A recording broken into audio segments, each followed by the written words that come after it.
Hola mis amigos, bendiciones para todos. Hoy les voy a enseñar a hablar en Wayunaiki y vamos a trabajar con los pronombres demostrativos.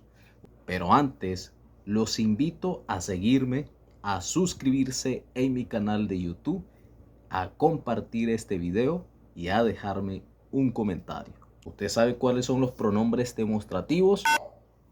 Yo, tú, él, ella. No, Ese, estos, es estas. correcto. Este, esta, esa, ese, aquella, aquel. Es correcto. Ahora, ¿cómo se pronuncian estos pronombres en Wayunaiki? Ese en Wayunaiki es chirra, chirra. Esa en Wayunaiki se dice tirra, tirra. Este en Wayunaiki se dice chi, chi.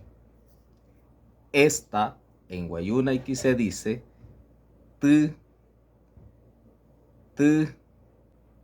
Estas en Wayunaiki se dice tuirua, tuirua.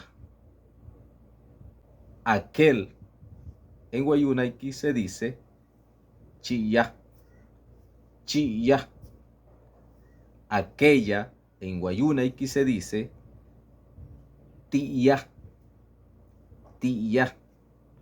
Aquellas en Wayunaiki se dice tiairua, tiairua. Aquellos en Wayunaiki se dice nayairua.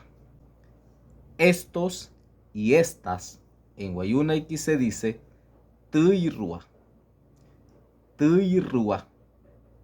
Aquí en Wayunaiki se dice ya, ya, ya, ya. Allá en Wayunaiki se dice cha, ya, cha, ya. Para más traducciones en Wayunaiki los invito a seguirme y a compartir este video.